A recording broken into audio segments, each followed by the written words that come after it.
이제 마무리를 이제 한다는 의미에서 저희가 이제 신석구 목사님을 통한 교훈에 대해서 조금 생각해 볼 수 있는 질문을 제가 좀 드리고 싶습니다. 이제 성경의 사람 중에 무덤을 남긴 사람이 거의 없듯이 신석구 목사님께서도 무덤이 없으시죠. 이제 그분이 남긴 것은 시체가 아니라 정신과 영혼인데, 그는 실제로 독립운동을 할 때도 독립 정신을 굉장히 중요하게 생각을 하셨습니다. 이 정신을 우리가 생각을 이 시점에 해본다는 것은 우리가 눈으로 보이는, 특히 우리가 만질 수 있고 우리가 추종할 수 있는 물질에 도전하는 어떤 그런 계기가 될 수 있는 지점인 것 같아요. 특히 이제 오늘날 교회의 물질 만능주의에 도전할 수 있는 계기가 될 수 있는 지점이 아닐까 생각이 합니다. 네. 그래요. 첫째는 내가 이제 신석구 목사의 전기를 쓰면서 이분을 내 멘토로 모셔야 되겠다고 결심을 하게 된 그 대목은 38년도에 이제 그 천안에서 목회하셨을 때 이야기예요. 그러니까 3.1운동 때가 아니고 이제 38년도 그때 목회할 때면 이제 은퇴가 가까운 때거든요. 60이 훨씬 넘어서. 그러니까 인생의 황혼기죠. 그러니까 이제 정리할 시기인 거예요. 치열하게 살았던 한 생을. 근데 이제 천안에서 목회하실 때도 또 다시 한번 감옥에 가시긴 하죠. 그러나 어쨌든 그런 거 외에 이분이 은퇴가 가까우는데 막막한 거예요. 나도 3년 전에 은퇴했지만 은퇴하기 1, 2년은 전 1, 2년은 진짜 불안해. 은퇴 후에 어떻게 뭐가 있을까? 어떻게 살까? 뭘 할까? 지금까지 치열하게 살았는데 이제 그게 끝나는 거거든. 그 다음에 그럼 어떻게 할까? 근데 이분은 평생 가난하게만 살았잖아. 가난한 교회로만 다니고. 진짜 이분에게 십자가는 가난과 고난이에요. 난 그렇게 표현하거든. 그러니까는 고난이라고 하는 하나님이 주시는 그런 종목에 가난이라고 하는 횡목을 이분이 겹쳐가지고 사신 분이에요. 그러고 보니까는 은퇴가 가까운데도 집이 한 칸 없는 거야. 다른 큰 교회 목회하다가 끝나면은 뭐 은퇴금이라도 좀 받을 수가 있겠지만 이 시골 교회에서 그래서 이제 이분이 이번 세계고록에 다 나온 얘기예요.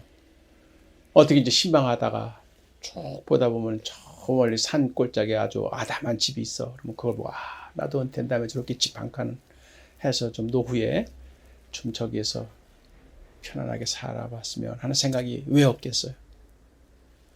근데 전혀.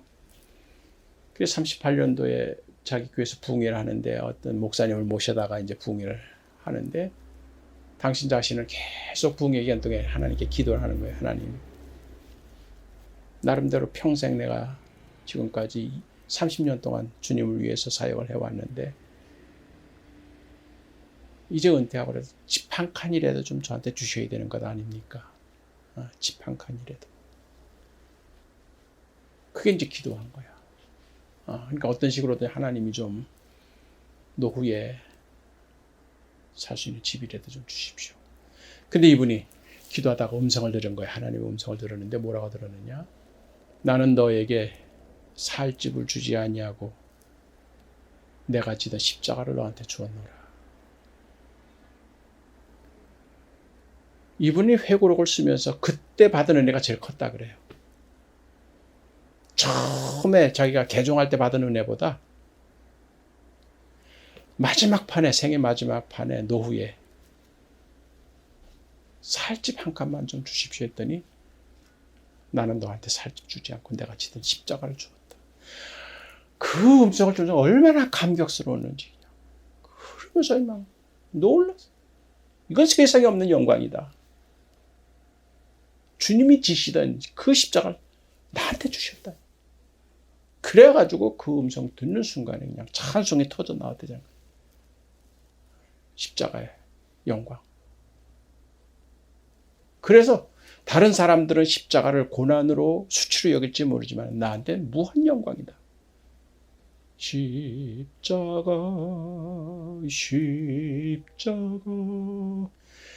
무한 영광일세 요단강을 건넌 후 무한 영광일세 이 찬송을 그때 불렀대. 십자가 영광. 그래서 그 다음부터 그런 기도 싹 끊어진 거야.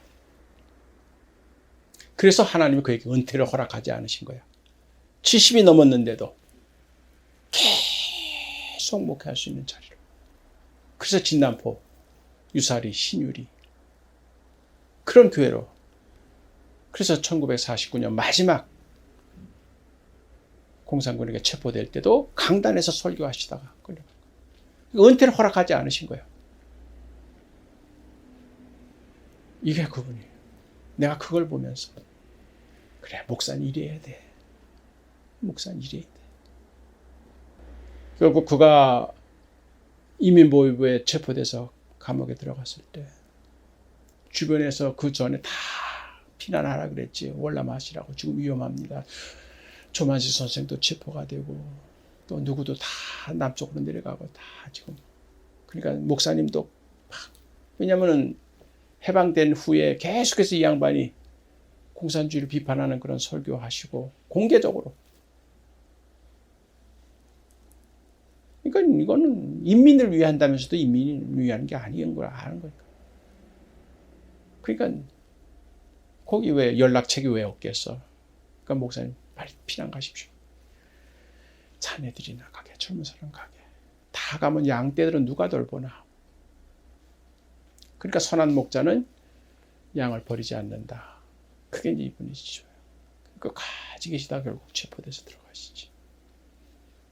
들어가면서도 그를 체포했던, 재판했던 허헌 선생이거든. 3.1운동 때 독립운동가들 변호했던 변호사거든.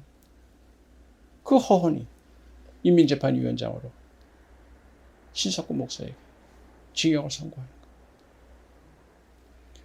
그러니까 이분이 그런 상황에서도 회유가 왜 없겠어?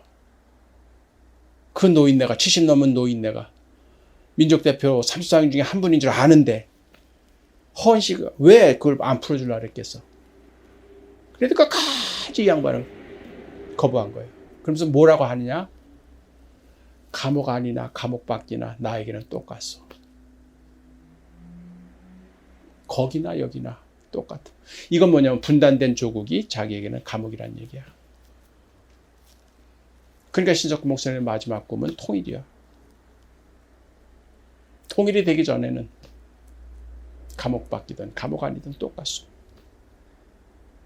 그래서 결국 그 안에서 돌아가신 거지. 그렇기 때문에 신석구 목사님의 꿈은 지금도 이루어지지 못하고 있는 거죠. 미완의 꿈인 거죠. 오늘날 한국 기독교가 무엇을 추구해야 될 것인가? 아직도 분단된 이런 비극적인 현실에서 3.1운동을 생각할 때 신석구 목사님이 마지막으로 그분이 3.1운동 때 결국 참여하게 된 동기를 자기 회고록에서 이렇게 표현합니다. 사실 이분은 신앙이 굉장히 보수적인 분이었기 때문에 두 가지 문제가 있었다는 거예요. 첫째는 목사로서 이런 정치운동에 가입하는 게 과연 옳은가? 두 번째는 이게 기독교만 하는 게 아니라 불교, 천주교까지 같이 한다는데 이게 과연 가능한가? 그래서 그 문제를 가지고 계속 3일 동안 수비교교회 새벽 기도 때마다 기도를 하는데 2월 27일 날 새벽에 음성을 들어요. 그 무슨 음성이냐면은 4,000년 내려오던 강토를 4대에 와서 뺏긴 것도 큰 죄인데 이제 되찾을 기회가 왔는데 나서지 않으면 더 큰 죄가 아니냐. 그래서 이제 이분은 하나님의 음성, 하나님의 뜻이구나 이게. 그러니까 여기는 교리나 종파나 이런 걸 뛰어넘는, 그러니까 이건 민족주의적인 것도 아니야. 하나님이 시키는 거다. 그래서 도장을 찍었다는 거예요. 왜 그러면 하나님 그런 음성을 들려주셨을까? 잃어버린 나라를 되찾는 거.